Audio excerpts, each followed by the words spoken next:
What's going on, everyone? So, the image you see on screen with Scream and then the 7 on Fire is rumored to be the official kind of title card for this upcoming Scream 7, that the 7 will be engulfed in flames type thing. I've seen like kind of animations and stuff going around. None of those are like official, but supposedly this image is what it's supposed to look like. We'll see, how they kind of doctor it up as far as the movie sense goes. Still waiting for the trailer. Maybe we'll get confirmation of that in the trailer. I would imagine if this really is the official title card, that'll happen in the actual trailer.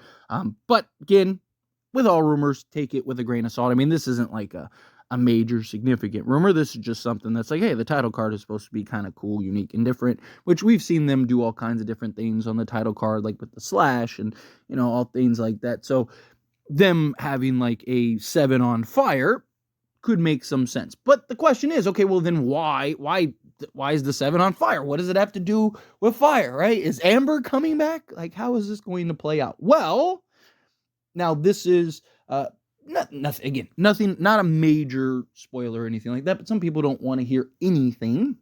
So I'll give you a second to, if you need to, on your way out, hit that like button, subscribe to the channel. But if you're still here, the reason that supposedly, let's be clear, that supposedly the 7 is on fire in this upcoming Scream movie is because Stu's house is supposed to burn down. Now, there's, again, a lot of rumor, whether it's, whether you believe it or not. I want to be clear that it's rumor because everything's rumor until it's actually confirmed and we actually know for sure. But supposedly, that Stu's house is going to be the opening scene, that there are supposed to be, kind of the opening scene victims are going to do like an Airbnb thing or something like that at the Stu house, and there's like an animatronic Ghostface and all of that, right? That there's going to be some type of, Ghostface attack and whatnot at Stu's house, and then supposedly Stu's house is going to burn, that Stu's house is going to burn down. And we're seeing a lot of kind of Stu information that's coming out. A lot of just like, I mean, there've been obviously Matthew Lillard is returning, and Stu Macher is returning, and there's a lot of talks about like, hey, is Stu really going to be back? Is it just like an AI or deep fake thing? How is this really going to play out? And there's kind of rumors on both sides and camps on both sides. Obviously, there's a lot of people that really do want Stu Macher back, that believe Stu Macher's coming back, and a lot of people, myself included, that don't want it. Look, I love Stu. He's one of my favorite characters in the entire franchise, but I just think that time has passed. I think, let's move in a different direction. It's been 30 years, right? Like, he's just going to randomly pop up and be alive and no one knew. Like, where's he been? He's just been living in a cave like Michael Myers for 30 years? Like, what's going on? But to get everything back in order is that, like, if they burn the Stu house down, I'm actually okay with that. Actually, that'd be kind of cool. Maybe have like some cool like symbolism moment. Like kind of the end of that era, moving into a new era type thing, or because I've talked about, right? Like talked about it when the original rumors were coming out about the Stu Macher house, and I said like I'm okay. Like I'm all for doing something with the opening scene because the Stu Macher house is so iconic in the franchise, but I don't want them to keep going back and doing all this stuff, right? Like, if you're going to have the opening scene with Stu Macher's house, it's like, okay, so is Sydney at some point going to go back to Woodsboro? Like, how does that work, right? Is Ghostface going to, like, take her kid and her husband and fly on a private jet or something to Woodsboro? Like, how is this going to work?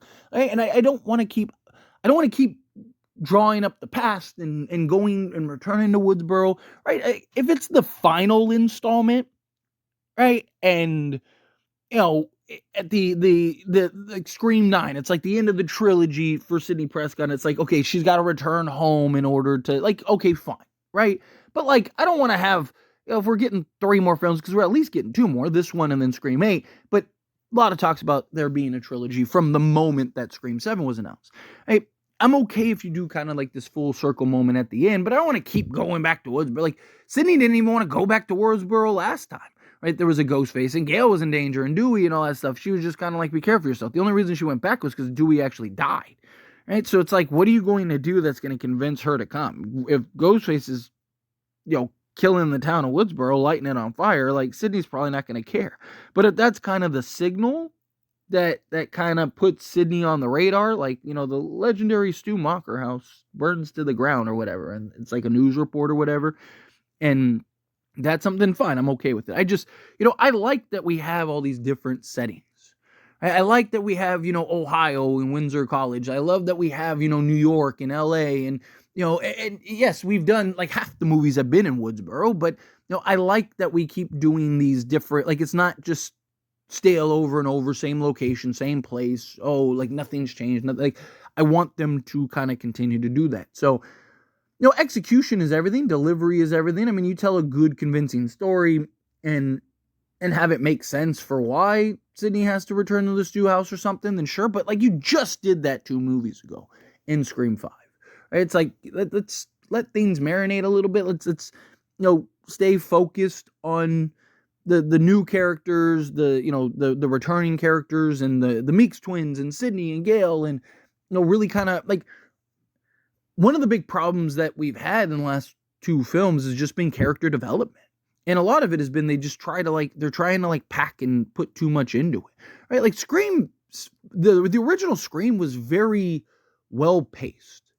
Right? Like there were 10-minute sequences that there wasn't an attack or anything, but it still was able to keep you on your toes. It was able to still, continue to push the story and the narrative along through just like really good dialogue and character interactions. And then, you have like Ghostface kind of stalking in the background. So it kind of gives us these like Easter eggs and these little clues and stuff. And it's just like nothing's happening. It's just like, you just see Ghostface like standing in the courtyard or something. It's just like, but to us, it's engaging. It's like, oh, because, they're doing it through good just dialogue and character development, good story. And, I've talked about even with like the character development, a lot of that was done through like how often did you see characters by themselves?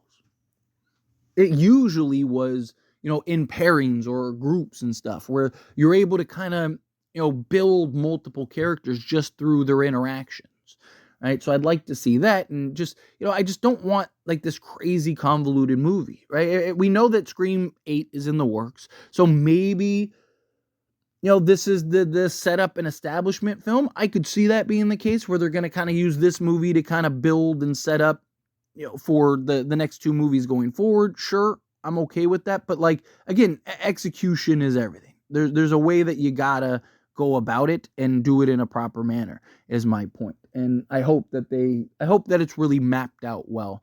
I'm all for Stu Macher's house burning in the ground if it makes sense. Right? It's kind of like this moment in the end. Sure, I'm all for that. But anyway, as always, this is a discussion. I pass question on you. Let me know your thoughts and opinions down in the comments. That being said, if you haven't liked this video, hit that like button. Helps me a lot. Helps me enjoy these types of videos, and I truly appreciate it. Not subscribe to the channel. What are you doing? Hit that subscribe button. Turn on the bell notifications. Appreciate y'all. See you in the next one.